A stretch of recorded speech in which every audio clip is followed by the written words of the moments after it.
Oke, jadi yang perlu kita lakukan pada pengolahan data ANAVA, kita menyiapkan dulu data mentahnya. Ya, jadi data yang diperoleh dari hasil pengukuran itu kita siapkan, kita catat. Ini contoh pada kasus yang saya tunjukkan di sini. Jadi ini kebetulan adalah pada hasil percobaan ya, atau hasil eksperimen, di mana kita menggunakan berbagai macam pupuk A, pupuk B, pupuk C, pupuk D, pupuk E, dan pupuk F. Berarti di sini ada 6 perlakuan yang kita gunakan untuk memberikan treatment pada tanaman kecipir. Ini sekedar contoh saja sebagai ilustrasi. Ya.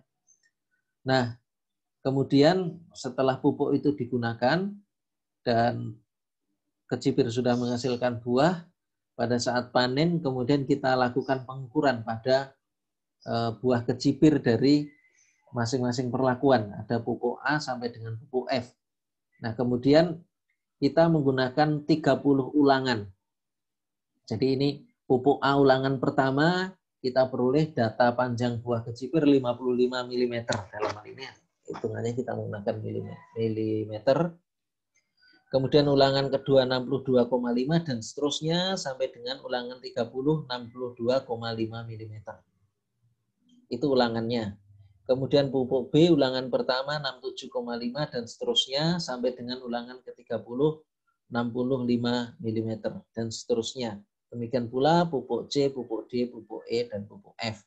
Ya, jadi ini adalah ulangan yang kita ambil datanya. Nah, teman-teman, kemarin saya minta untuk menggunakan kesempatan untuk melakukan pengukuran pada apa saja, bisa panjang, bisa berat, bisa diameter, bisa lebar, bisa apapun ya.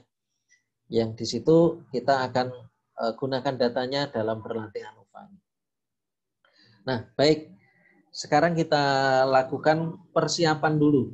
Jadi data ini sekali lagi yang merupakan data nominal yang mana pada kasus ini?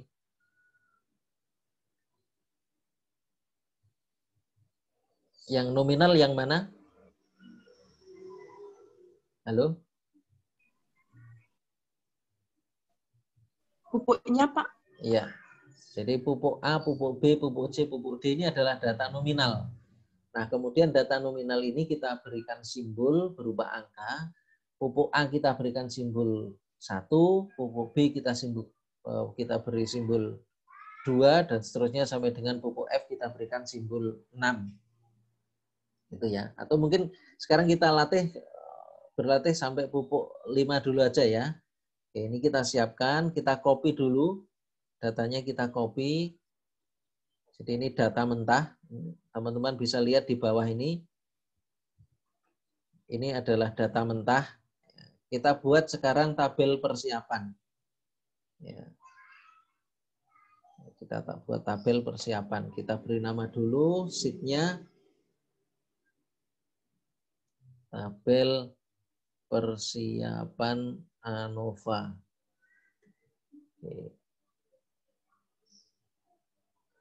Oke, kemudian kita copy paste di sini, kita paste, Ctrl V. Nah, ini sudah tercopy di sini.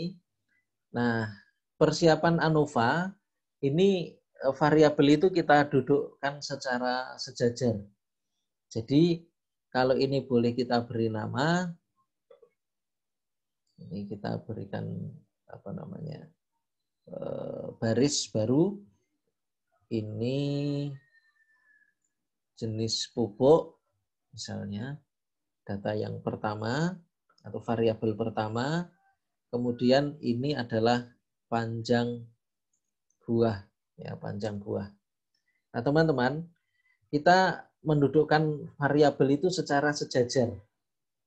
Jadi misalnya panjang buah ini nomor 55 ini sampai dengan 62,5 ini adalah panjang buah yang dimiliki oleh pupuk A yang kita beri kode 1. Ya, ini kita copy saja, Ctrl C, kemudian blok ke bawah sampai ke 30, Ctrl V. Artinya apa?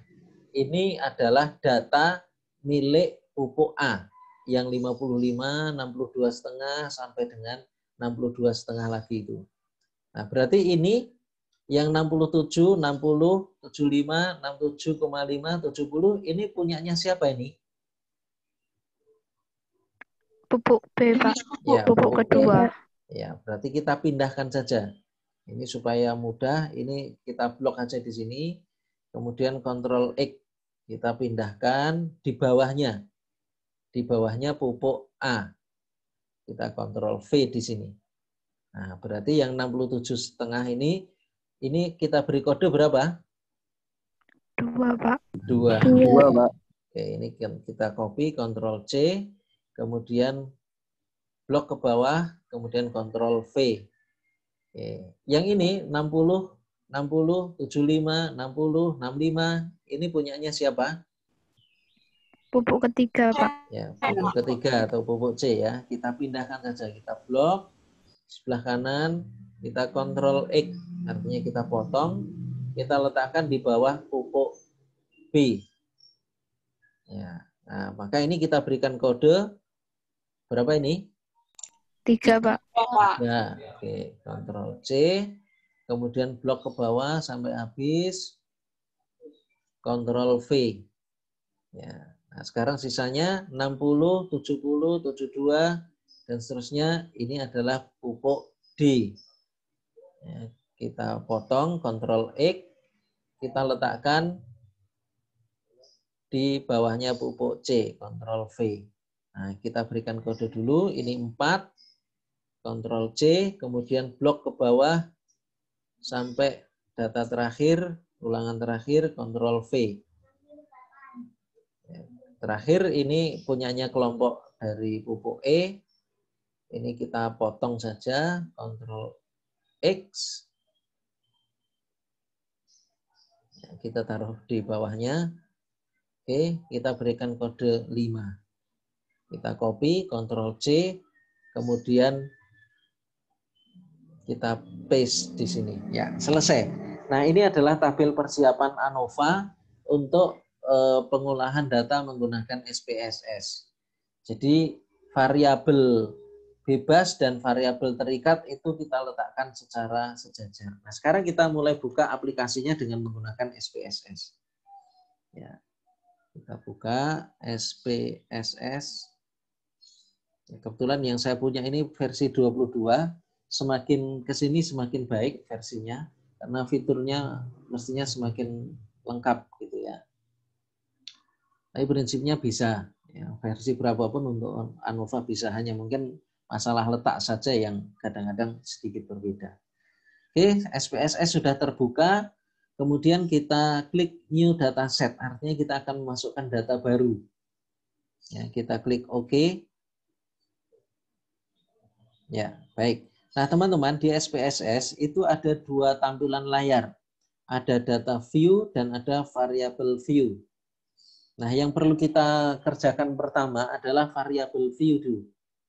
Nah, dalam hal ini kita menggunakan variabel, ada 2, ya, variabel bebas dan variabel terikat. Nah, variabel bebasnya kita simbolkan saja dengan X.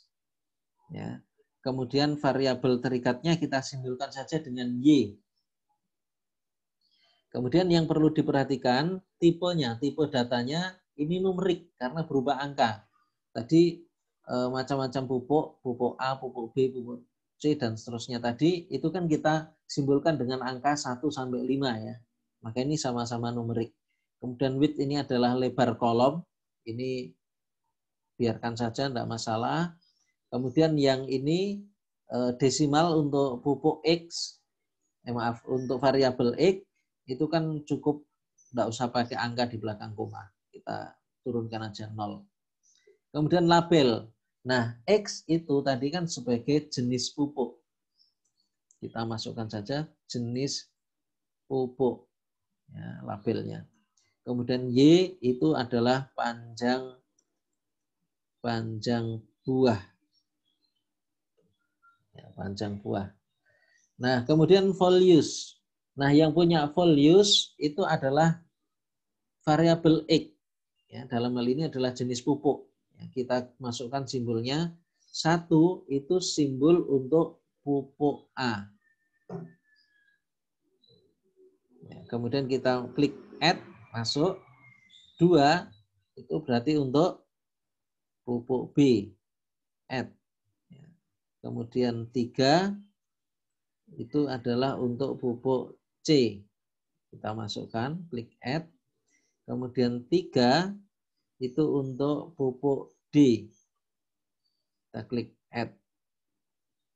Sorry, ada yang salah ini. Oh, ini 4 ya harusnya, sorry. 4, ini pupuk D. Kemudian 5, ini untuk pupuk E. Kita klik add, oke. Jadi semua nilai yang ada pada variabel X sudah kita masukkan. Kita klik oke. Kemudian yang lainnya abaikan, ini line itu adalah rata kanan atau rata kiri, ya, posisi dari datanya. Kemudian ini yang perlu diperhatikan, measure. Jadi karena variabel X itu adalah variabel yang jenisnya data nominal, maka kita pilih nominal. Ya, kemudian untuk variabel Y itu adalah data skala atau sering kita sebut sebagai data rasio. Selesai. Jadi yang perlu dilakukan teman-teman di SPSS itu adalah men-setting terlebih dahulu variabel yang akan dianalisis. Dalam hal ini kita menggunakan X dan Y. Kebetulan X-nya hanya ada 1. Kalau X-nya lebih dari 2, lebih dari 1, bisa kita gunakan X1, X2, dan seterusnya. Yang merupakan simbol dari variabel bebas. Nah, sekarang kita klik pada data view pojok kiri bawah. Data view. Nah, kelebihannya SPSS kita bisa langsung kopas dari Excel. Tadi data persiapan atau tabel persiapan yang sudah kita buat ini bisa kita copy, ya. Kemudian nanti di paste di SPSS. Kita blok saja dari sini, kemudian blok ke bawah sampai data terakhir.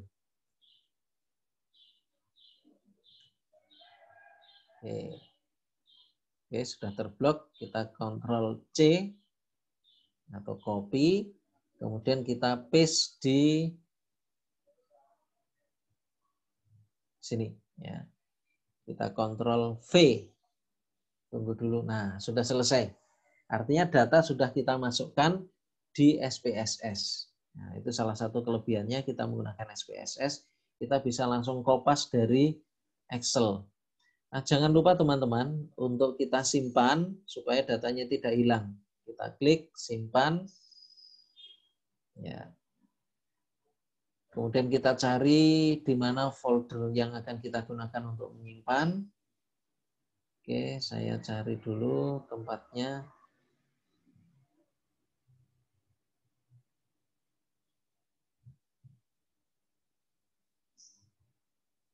Oke, kemudian di folder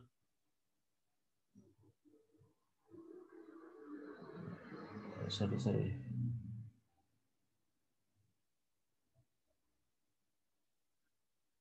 Nah, ini makul biostatistik 2000.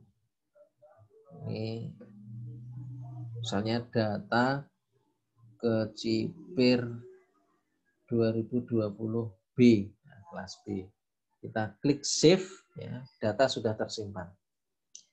Nah, teman-teman, yang perlu diingat adalah ini termasuk materi dari sebelum UTS, itu adalah data prasyarat, tentang uji prasyarat.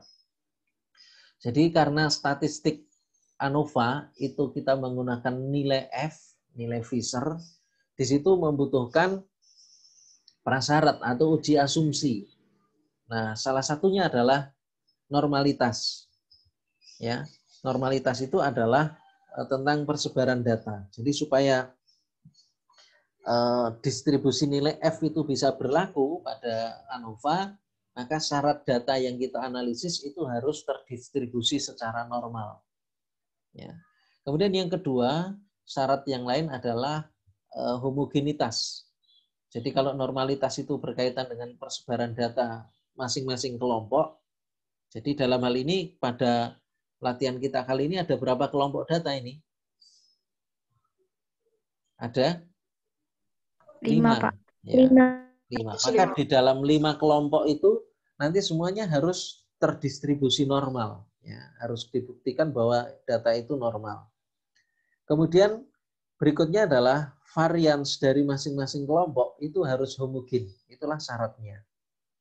Ya, syarat dari ANOVA. Ya. Sekarang kita lakukan dulu uji prasyarat sebelum melakukan uji hipotesisnya. Ya, nanti akan sekaligus kita gunakan untuk berlatih uji lanjut yang merupakan materi pertemuan berikutnya seharusnya. Tapi tidak apa-apa, kita lakukan sekaligus saja. Oke, sekarang kita lakukan analisis. Jadi data sudah siap di SPSS. Nah, jangan lupa kita siapkan dulu di mana data hasil analisis itu nanti akan kita simpan. Kita klik file, kemudian new, output. Artinya kita sudah menyiapkan di sini hasil analisisnya. Yang perlu kita lakukan yang pertama adalah ANOVA itu datanya harus normal. Kalau datanya tidak normal, tidak bisa dilakukan analisis dengan menggunakan ANOVA. Artinya kalau tidak bisa itu bukan berarti SPSS tidak bisa memproses, tetapi kaidahnya tidak terpenuhi. Ya, asal ada angka di situ statistik akan mengolah, ya, SPSS akan mengolah, tetapi kaidahnya tidak terpenuhi. Oke. Yang pertama kita klik analyze, jadi datanya tadi sudah kita siapkan. Yang pertama kita lakukan analisis uji normalitas dulu. Untuk uji normalitas kita klik analyze, kemudian kita pilih deskriptif statistik, kemudian kita pilih explore. Nah, teman-teman, yang kita uji itu adalah data dari panjang buah kecipir. Ya, berarti di situ sebagai dependent list atau variabel dependent atau variabel terikat. Maka ini kita masukkan, kita klik di sini, terblok warna kuning atau orange ini ya. Kemudian kita klik panah ke kanan. Nah, sudah masuk di sana. Nah, kalau salah masuk bagaimana? Ternyata yang dimasukkan data jenis pupuk. Tidak apa-apa. Nanti jenis pupuknya ini kan sudah terlanjur masuk. Kita klik di sini, kemudian kita klik panah ke kiri. Nah, sudah keluar. Nah, supaya bisa terbentuk kelompok, maka pengelompokan harus dilakukan. Caranya melakukan pengelompokan berarti apa? Kita masukkan jenis pupuk ini sebagai faktor list. Supaya panjang buah tadi dianalisis berdasarkan kelompok. Kalau ini kita keluarkan, nanti analisisnya dilakukan secara keseluruhan. Berarti 30 kali 5, 150 dilakukan analisis secara bersamaan. Dan itu tidak boleh. Yang benar adalah setiap kelompok yang akan diuji di dalam ANOVA itu masing-masing harus terdistribusi secara normal. Maka ini supaya terbentuk kelompok, kita masukkan X ini pada faktor list. Ya. Oke. Nah, kemudian kita klik statistik. Oke, sementara ini kita abaikan dulu. Kemudian kita klik continue. Kemudian kita pilih di plots. Nah, ini teman-teman, yang tidak boleh ditinggalkan di sini karena kita mau menguji normalitas, maka kita klik centang di sini, normality plots with test. Ya. Ini tambahan, misalnya kita mau menampilkan histogram dari data yang kita olah, kita klik di sini. Kalau tidak ingin menampilkan, ya tidak usah dicentang. Ya. Tapi yang penting di sini normalitas. Ya, kemudian kita klik histogram. Kemudian kita klik continue. Kemudian option. Oke, kita lanjutkan saja. Kita abaikan sementara. Kemudian kita klik OK. Ya, kita tunggu. Prosesnya membutuhkan waktu tergantung dari spesifikasi komputer atau laptopnya. Kalau spesifikasinya bagus, biasanya prosesnya cepat. Kalau spesifikasinya agak rendah, itu prosesnya agak lama. Nah, ini sudah dihasilkan. Jadi ini hasil dari analisis uji normalitas yang tadi sudah kita lakukan dengan cara yang kita gunakan tadi. Ya, ini deskriptif dari statistiknya, statistik deskriptifnya. Ini ringkasannya, ringkasan dari data yang dimasukkan, pupuk A sampai dengan pupuk E, masing-masing terolah 30 atau datanya masuk 30. Tidak ada yang missing, ya, sehingga totalnya tetap 30. Maka 100% datanya masuk. Itu laporan dari pengolahan atau pemrosesan kasus, pemrosesan data. Nah, sekarang ini deskripsinya. Deskripsinya. Di situ dideskripsikan mulai dari min, itu artinya rata dari panjang buah yang dilakukan pemupukan dengan pupuk A. Dan seterusnya sampai dengan ada nilai maksimum, ada nilai minimum, kemudian ada skewness dan kurtosis, itu berkaitan dengan ketajaman dan kemiringan kurva. Jadi kalau data normal itu kan tergambarkan seperti lonceng gitu ya. Jadi di bagian tengah itu lebih tinggi, kemudian samping kanan, samping kiri itu lebih rendah posisinya. Ini deskripsi secara statistik ya. Nah, sekarang kita lihat hasilnya. Di sini uji normalitas, ya, test of normality. Nah, kebetulan di statistik ini, di SPSS ini, ditampilkan dua macam cara pengolahan normalitas. Bisa kita gunakan keduanya, bisa salah satu ya. Di sini menggunakan Kolmogorov-Smirnov dan ada Safirovic. Nah, ketentuannya data yang disebut memiliki distribusi normal itu yang nilai signifikansinya lebih dari 0,05.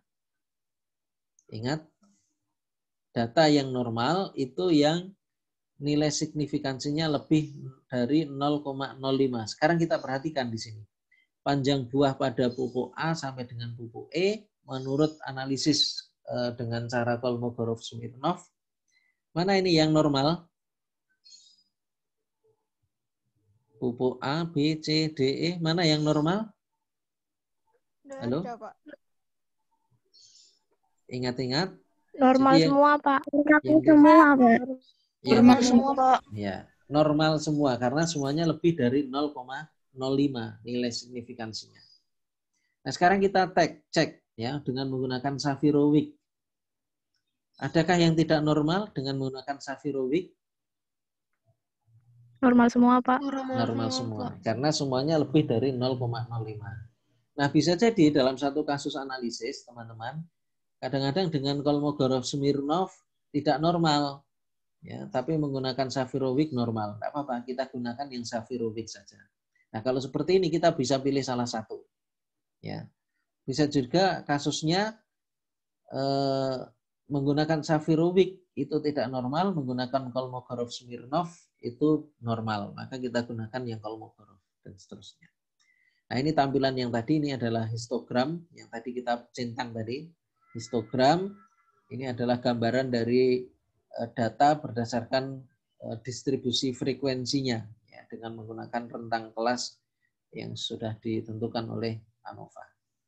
Oke, sampai di sini jelas ya. Jadi data yang kita olah dalam hal ini panjang buah kecipir yang diberikan perlakuan pupuk A sampai dengan pupuk E itu semuanya normal. Nah, kalau normal berarti bisa kita lanjutkan ke ANOVA dengan catatan asumsi kedua juga dipenuhi. Asumsi yang kedua apa? Asumsi yang kedua homogenitas. Homogen, ya. Pak. Oke, ya. Homogenitas. Ini kita simpan dulu ya.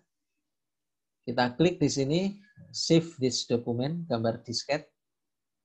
Ya, kita cari di mana kita akan menyimpan data yang sudah kita analisis ini. Nah, maksudnya menyimpan hasil analisis. Kalau data mentahnya tadi. Oke, saya simpan di sini. Kemudian di biostatistik 2020.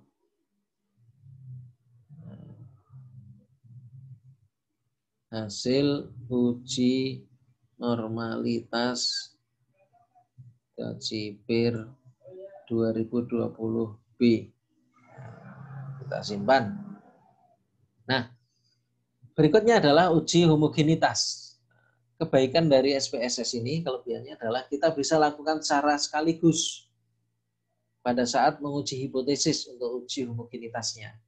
Ya. Jadi uji homogenitas bisa kita lakukan sekaligus dengan uji hipotesis, dengan uji ANOVA-nya.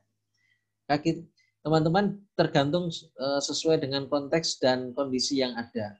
Jadi kadang-kadang ada yang menyukai satu rangkaian analisis itu dijadikan satu file, ya, supaya tidak hilang gitu ya. Tapi bisa jadi dalam kasus dan konteks tertentu itu dipisah, uji normalitasnya dipisah, uji homogenitas dan ANOVA-nya menjadi file yang lain. Ya. Dalam hal ini kita akan praktekkan dengan menggunakan file yang lain ya. Maka kita klik, jangan lupa kalau mau disimpan di file yang lain, kita pilih file, new, kemudian output. Tetapi kalau mau kita simpan di sini juga, artinya normalitas, homogenitas, dan ANOVA itu dijadikan satu, maka kita tidak perlu klik new output. Ya, dalam hal ini kita akan pisah ya, new output. Oke, nah di sini kita akan lakukan analisis. Nah sekaligus teman-teman, materi pada pertemuan yang akan datang itu adalah uji lanjut. Ya, uji lanjut dengan tindak lanjut dari ANOVA. Jadi ANOVA atau ANAVA itu kan fungsinya adalah untuk mengetahui apakah data yang kita analisis itu ada perbedaan atau tidak. Ada beda atau tidak. Nah, setelah ada beda, maka kan kita ingin mengetahui mana yang lebih baik. Kan begitu. Ya, jadi ANOVA untuk mengetahui apakah ada beda atau tidak. Nah, setelah diketahui ada beda, tentu pertanyaan kan akan berlanjut. Apa ini?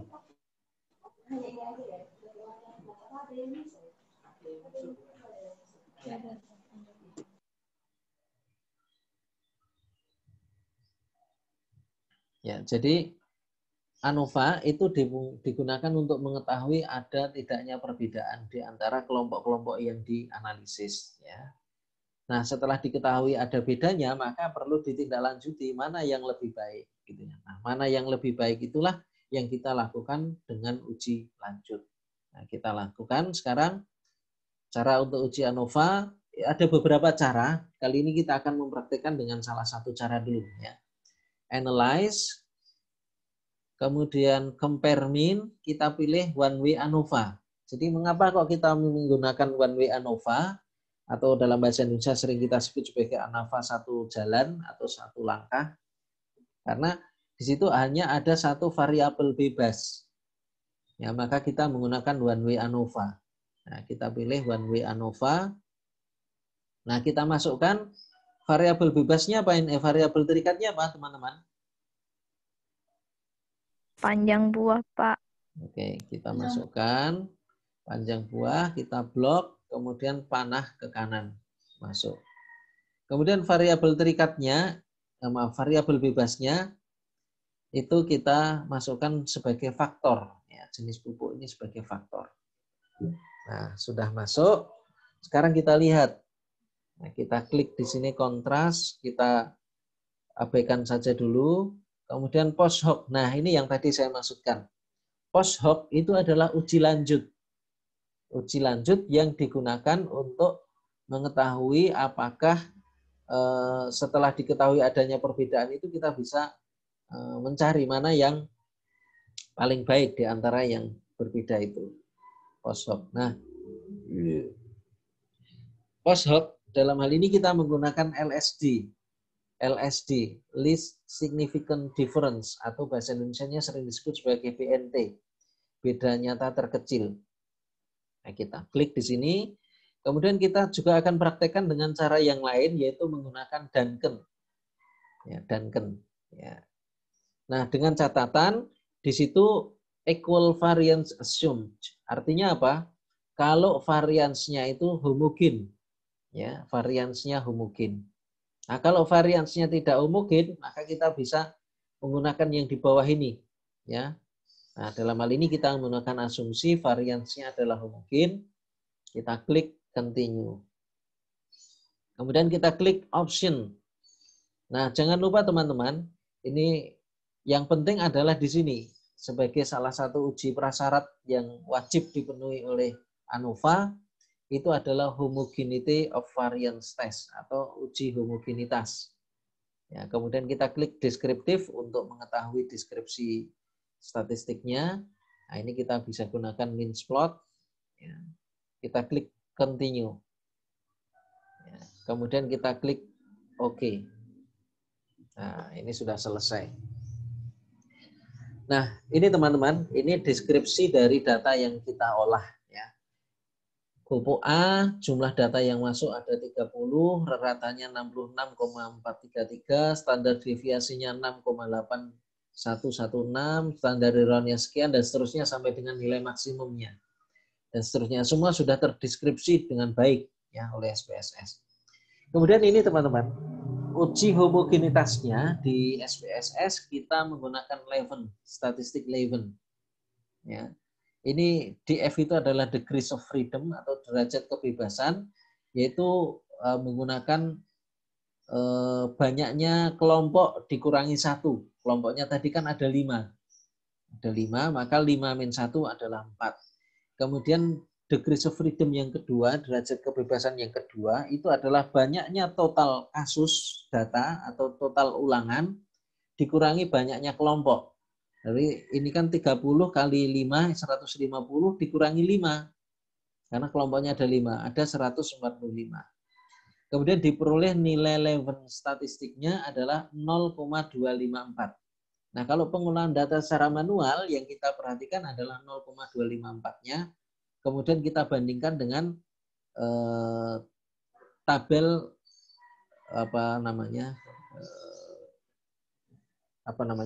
ini kan data hasil penghitungan, kemudian kita bandingkan dengan tabel. Ya. Tetapi dengan menggunakan SPSS kita cukup melihat pada nilai signifikansinya. Ya, nilai signya ini, nilai signifikansi. Data disebut dengan memiliki varians yang homogen apabila nilai signifikansinya lebih dari 0,05. Maka kita bisa lihat di sini. Ini datanya homogen atau tidak?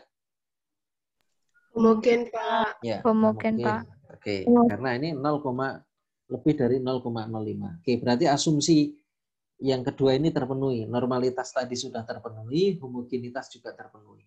Sekarang kita lihat hasil uji ANOVA-nya. Nah, ini hasil uji ANOVA-nya kita lihat. Yang kita bandingkan itu adalah antar grup ya atau between group. Tadi kan ada pupuk A, B, C sampai dengan E. Nah, itulah yang kita bandingkan. Dalam hal ini membandingkan panjang buah kecipir ya. Degrees of freedom-nya 4 ya, kalau nilai totalnya adalah 149 ya. Kemudian nilai F-nya sekian, nilai Fisher-nya 4,914. Nah, di SPSS yang perlu kita perhatikan adalah nilai signifikansi yang dihasilkan. Ini adalah 0,001. Nah, data dikatakan berbeda secara signifikan atau H0-nya ditolak, itu apabila nilai signifikansinya kurang dari 0,05. Kalau pada normalitas dan homogenitas tadi itu lebih dari 0,05, kalau pada ANOVA, nilai signifikansinya kurang dari 0,05 yang H0-nya ditolak. Nah, dalam hal ini berarti H0-nya ditolak atau diterima? Berdasarkan nilai signifikansi. Ditolak, Pak. Ya, artinya di situ ada beda antar kelompok. Ya, berarti panjang buah kecipir tadi di 5 perlakuan itu memang berbeda. Nah, sekarang kalau sudah berbeda, kita kan tidak hanya berhenti sampai di situ pertanyaannya. Kalau memang berbeda, A, B, C, D, E, mana yang lebih baik? Nah, disitulah kita gunakan uji lanjut yang kita sebut sebagai post hoc test. Ya, post hoc test ini adalah uji lanjut. Ini materi pertemuan yang akan datang. Sekaligus ini kita bahas sekalian di sini, sekalian berlatih. Nah, teman-teman, untuk bisa membaca hasil uji lanjut, itu kita perlu membuat ringkasan. Ya, perlu membuat ringkasan uji lanjut. Nah, caranya bagaimana? Kita masuk ke Excel, ya, kita buka tabs baru atau sheet baru. Ya, kita beri nama dulu ya, ringkasan uji lanjut ANOVA B, kelompok B ya. Oke, nah begini teman-teman, kita lihat di sini hasil outputnya. Kita membandingkan antara pupuk pupuk A dengan BCDE, B dengan ACDE, C dengan ABDE, dan seterusnya. Ini kan terlalu panjang, terlalu lama untuk membaca seperti ini. Maka kita perlu buatkan ringkasan. Ya, perlu kita buatkan ringkasan. Caranya bagaimana? Kita buat saja di sini jenis pupuk. Kemudian di sini rata panjang buah. Kemudian kita beri notasi LSD. Nah, saya lebarkan dulu supaya tidak numpuk. Nah, kemudian notasi LSD.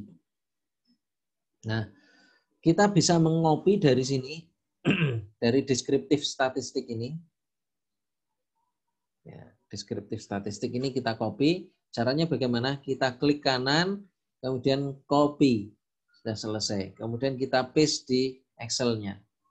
Nah, kita copy dulu di bawah. Nah, sudah selesai. Nah, yang kita gunakan adalah pupuk A, B, C, D, E. Ini kita copy ya. Ini supaya tidak menimbulkan visualisasi yang macam-macam. Ini kita hilangkan bordernya dulu. No border. Oke. Ini kita copy A, B, C, D, E, Ctrl C, kemudian kita bawa ke atas, Ctrl V. Kemudian rata panjang buahnya kita copy saja dari sini. Itu 2, 3, 4, 5, Ctrl C. Ya, selesai. Nah, teman-teman, kita sudah mendapati pupuk A, B, C, D, E dengan rata panjang buahnya. Ini kita hapus saja yang di bawah ini. Sudah tidak kita pakai. Kita hanya menggunakan data-data yang seperlunya saja. Del, ya. Nah, sekarang teman-teman, ini kita buat minimize ya.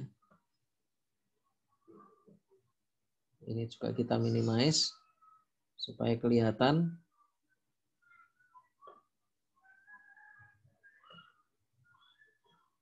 Kita tampilkan di sini hasil uji lanjut atau post hoc test.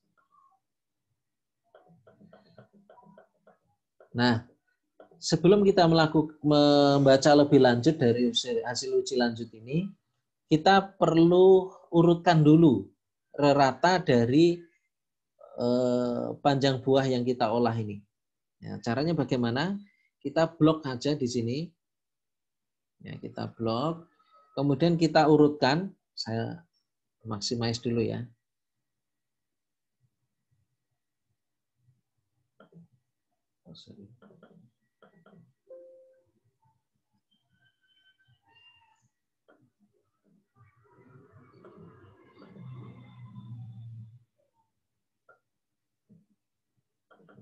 Nah, kita urutkan dulu ya. Kita urutkan dulu, kita sort dengan fasilitas yang dimiliki oleh Excel ya. Caranya bagaimana? Setelah diblok, kita klik di sini. Sort and filter, kemudian custom sort. Nah, dalam hal ini kita urutkan dari paling kecil ke paling besar. Maka kita gunakan sort by rata panjang buah. Ya, berdasarkan nilai yang ada di masing-masing sel, kita urutkan dari kecil ke besar, smallest to largest. Ya, kita klik ini, kemudian kita klik OK. Nah, ternyata urutannya sekarang sudah berubah. Tadi kan A, B, C, D, E. Ya, sekarang jadi A, E, C, B, D. A, E, C, B, D. Ya, ini 66,433, ini 66,5667, dan seterusnya paling besar 71,8500. Artinya ini sudah diurutkan. Nah, itu yang perlu kita lakukan sebelum kita membaca lebih lanjut. Kemudian kita minimize lagi. Ya.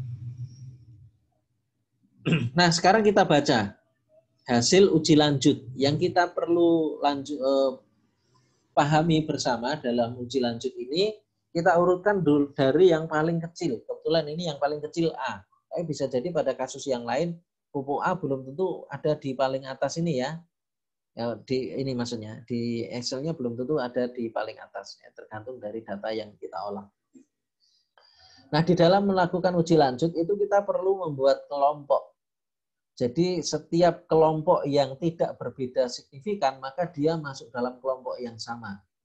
Ya, jadi kalau itu berbeda signifikan, sebaliknya, berarti dia harus berada di kelompok yang berbeda. Saya akan tunjukkan. Ini misalnya kita kecilkan dulu kolomnya supaya tidak membingungkan. Nanti akan saya tunjukkan mengapa kok dikecilkan ya. Kita mulai dari pupuk A dulu. Kita lihat pupuk A, kemudian kita bandingkan dengan yang paling kecil setelah pupuk A itu adalah pupuk E. Ya, pupuk E. Berarti pupuk A kita bandingkan dengan pupuk E. Dalam hal ini pupuk E nilai means difference-nya di sini ada keterangan teman-teman di bawah dari hasil uji SPSS. Nah, ini the mean difference is significant at level 0,005. Artinya kalau ada tanda bintang itu artinya berbeda secara signifikan ya pada signifikansi 0,05. Artinya dia berbeda kalau ada tanda bintangnya. Kalau tidak ada tanda bintangnya berarti itu tidak berbeda secara signifikan. Nah, sekarang kita lihat. Selain kita lihat tanda bintangnya juga bisa kita cek dari nilai signifikansinya. Sekarang kita praktekkan ya. Nah ini pupuk A kita bandingkan dengan pupuk E karena yang paling kecil setelah pupuk A adalah pupuk E. Kita bandingkan dengan pupuk E. Ternyata mean difference-nya, perbedaan min-nya itu min 0,133. Mengapa min? Karena rata dari kelompok pupuk A lebih kecil dibandingkan dengan pupuk E, maka nilainya min atau negatif. Tetapi ini pakai tanda bintang enggak ini teman-teman? Tidak, Pak. Tidak, ya. Berarti pupuk A karena dia paling kecil, sementara kita beri notasi A. Teman-teman bisa menggunakan notasi yang lain. Ya, tapi yang paling banyak memang digunakan A, B, C, D, E dengan huruf kecil. Ya, bisa juga dengan huruf besar. Nah, kalau tidak berbeda secara signifikan, maka kelompok E berarti berada di dalam kelompok yang sama. Maka notasinya apa? Kalau pupuk A notasinya A, pupuk E berarti notasinya A juga. Ya, karena dia tidak berbeda secara signifikan. Kita bisa cek selain tanda bintang juga nilai signifikansinya. Kalau kurang dari 0,05 berarti dia tidak berbeda secara signifikan. Jadi, kalau lebih, kalau kurang dari 0,05 itu berbeda signifikan, kalau lebih berarti tidak. Oke, berikutnya. Setelah kita bandingkan dengan kelompok pupuk E, kita bandingkan dengan pupuk C. A dengan C. A dengan C. Nah, kita peroleh di situ perbedaan means-nya adalah min 0,9. Ada bintangnya enggak? Tidak ada, Pak. Tidak ada. Kita bisa cek juga dari nilai signifikansinya. Di sini ternyata juga lebih dari 0,05. Berarti ini tidak berbeda secara signifikan. Berarti kelompok A dengan kelompok C berada dalam satu subset yang sama atau satu kelompok yang sama. Berarti ini notasinya apa? A, Pak. A juga. Karena tidak berbeda signifikan. Sekarang kita bandingkan berikutnya A dengan B. A dengan B. Nah, ternyata kita lihat di sini ada tanda bintangnya. Kita cek juga nilai signifikansinya ternyata juga kurang dari 0,05. Berarti A dengan B harus berada di kelompok yang berbeda. Kalau A itu kalau kita beri notasi A, maka B kita berikan notasi yang lain. Ya, berarti apa ini notasinya? B, Pak. B. Oke. B, ya, jelas ya. Nah, sekarang berikutnya A dengan D. A dengan D. A dengan D. Itu notasinya nilai perbedaan means-nya pakai tanda bintang ini juga kurang dari 0,05. Berarti D ini harus berada di kelompok yang berbeda. Kita beri notasi B. Nah, ini salah letak ya. Ini harusnya setiap notasi berada di kolom yang berbeda. Kita pindahkan saja di sini. Nah, sekarang kita cek apakah B dan D itu sama atau berbeda kelompoknya, kita lihat. Karena bisa kita cek kalau B dan D itu berada dalam satu kelompok yang sama. Sekarang kita lihat B, D. B dengan D. Nah, ternyata ini tidak berbeda signifikan. Berarti B dan D itu berada di kelompok yang memang berbeda. Sekarang kita lihat misalnya B dengan C. B dengan C, B dengan C, ini ada tanda bintangnya, ini kurang dari 0,05, berarti kelompoknya memang berbeda. Sebab bisa jadi antara A dengan B itu berbeda, tetapi B dengan C bisa jadi tidak berbeda. Maka notasinya, misalnya kalau pada kasus yang lain ya, kalau pada kasus kita ini kan tidak. Ini bisa jadi ini notasinya juga AB, dia punya dua notasi. Bisa jadi begitu pada kasus yang lain. Ya, artinya kelompok A dan kelompok C itu satu kelompok. Ya, tetapi kalau kita bandingkan antara A dengan B itu sudah beda kelompok, tapi B dengan C bisa jadi dalam satu kelompok. Nah, gitu. Tapi dalam kasus kita ini tidak. Nah, inilah hasil uji lanjut dengan menggunakan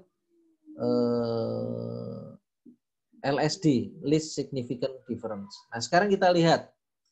Berikutnya adalah hasil uji lanjut dengan menggunakan Duncan yang tadi kita lakukan pada saat kita memproses analisis tadi, itu kan kita menggunakan Duncan juga. Nah, ini hasilnya uji uji lanjut dengan menggunakan Duncan. Ya, di situ kita sebut sebagai homogeneous subsets.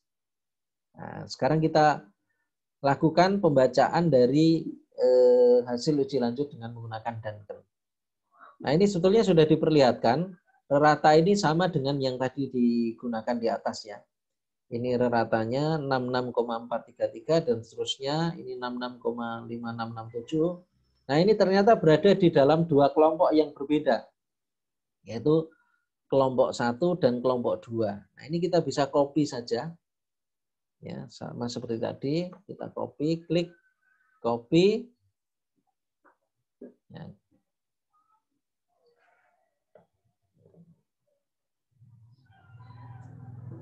Oke, ini saya beri judul dulu tampilnya.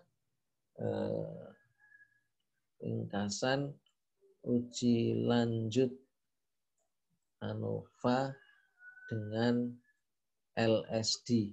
Nah, supaya kelihatan manis, ini kita beri jarak dulu. Oke.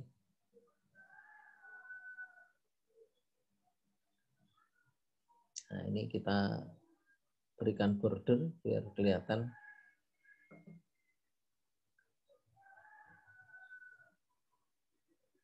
Ini kita tengahkan. Nah, kemudian kita copy yang tadi kita melakukan membaca hasil uji lanjut dengan menggunakan Duncan. Kita copy, kemudian kita paste, Ctrl V gitu aja ya. Nah, ini sudah kita peroleh. Ini ada tanda pagar-pagar, ini artinya kolomnya kurang lebar. Nah, Duncan ini lebih mudah lagi membacanya. Artinya kalau ini dalam satu kelompok subset, ya, itu berarti dia memiliki notasi yang sama. Ini tinggal kita ganti saja. Ini A, ini A, ini A, kemudian ini B, ini B. Nah, kemudian kita buatkan hasil uji lanjut. Kita copy saja. Nah, kita beri judul. Yang ini bukan LSD ya. Kita copy, nanti kita edit. Nah, menggunakan Duncan.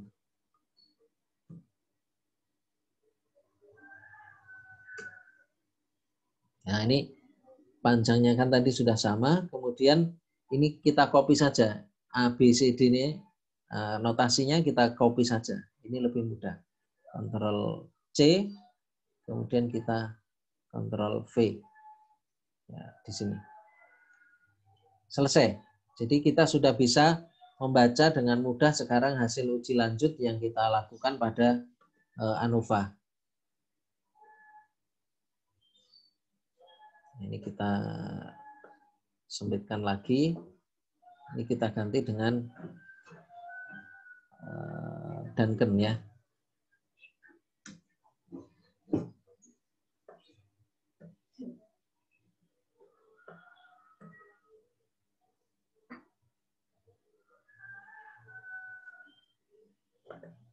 Ya. Nah, sekarang kita bisa memahami dari hasil uji lanjut itu, tadi ANOVA-nya kan menyatakan bahwa kelompok-kelompok itu berbeda. Nah, sekarang pertanyaannya adalah mana yang lebih baik atau mana yang paling baik, supaya ini tidak kelihatan banyak garis-garisnya, saya hilangkan saja ya, selain yang di tabel itu.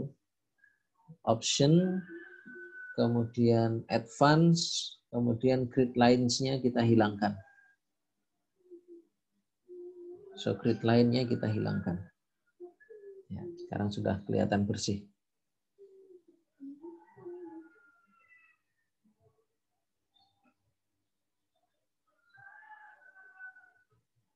Nah, sekarang kita lanjutkan teman-teman. Ini sudah kita dapati hasil uji lanjut baik menggunakan LSD maupun menggunakan Duncan, dan ternyata hasilnya sama ya. Hasilnya sama baik menggunakan LSD maupun menggunakan Duncan. Sekarang kita lihat dari hasil uji lanjut ini, kalau misalnya ditanyakan manakah pupuk yang paling baik, apakah A, B, C, D atau E di dalam menghasilkan panjang buah kecipir? D, Pak. Ya, D. Kenapa D?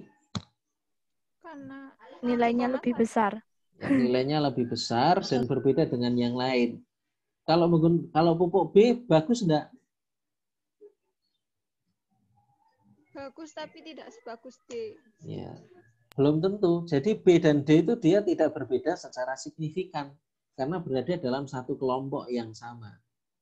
Ya, bisa jadi ini kenapa D lebih besar itu bisa jadi karena kebetulan saja, tetapi sebetulnya tidak berbeda secara signifikan, itu secara statistik. Tapi kalau misalnya diminta memilih pupuk B dengan pupuk E untuk menghasilkan panjang buah kecipir, mana yang akan dipilih? Tentu akan memilih pupuk B. Gitu. Oke, sampai di sini bisa dipahami teman-teman? Bisa, Pak. Oke, terima kasih. Nanti silahkan ini dipraktekkan dari data yang sudah teman-teman hasilkan. Ingat syaratnya sebelum lanjut pada ANOVA harus diuji asumsi dulu, normalitas dan homogenitasnya. Tadi sudah kita praktekkan. Baik, ada yang mau ditanyakan? Silahkan.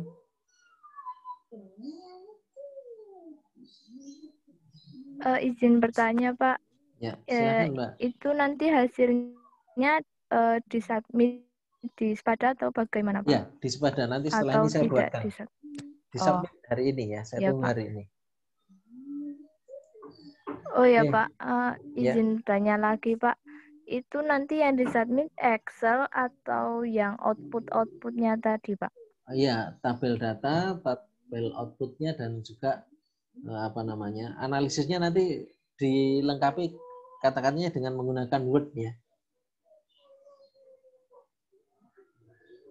Gitu ya. Jadi Excel kan tabel data dan kemudian persiapannya, kemudian ringkasan hasil uji lanjutnya. Gitu ya. Baik, Pak. Ya.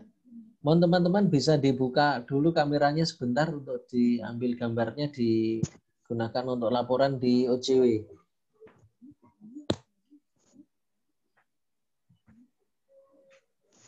Ya, sebentar saja.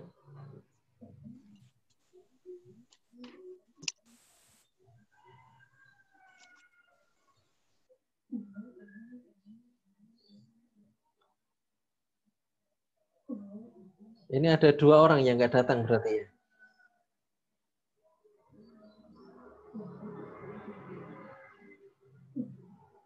Silahkan sebentar saja untuk laporan di UCW.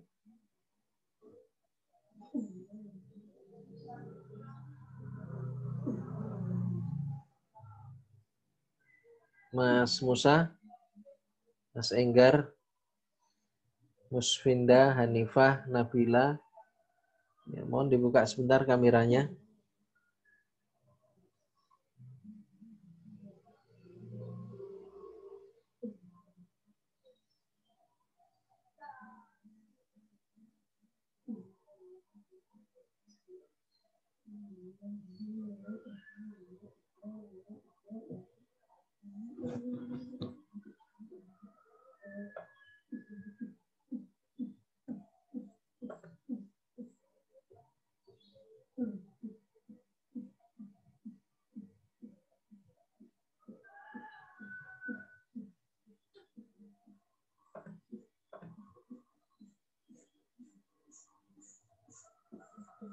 Ya, 1,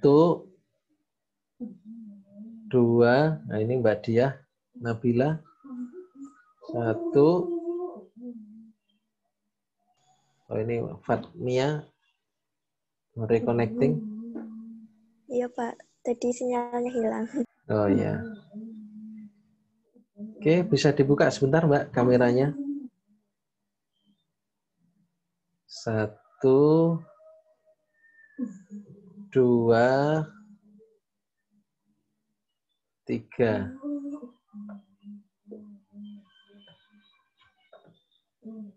Baik teman-teman, sementara kita akhiri dulu kuliah kita hari ini. Nanti ditindaklanjuti dengan berlatih ya, menggunakan data masing-masing, dan saya tunggu hasilnya di Sepada. Ya, saya buatkan tempat untuk unggah hasil pekerjaannya. Baik, terima kasih. Kita akhiri dulu. Assalamualaikum warahmatullahi wabarakatuh. Jangan lupa presentasi OCW ya. Terima kasih Pak. Oke, sama-sama. Terima kasih Pak.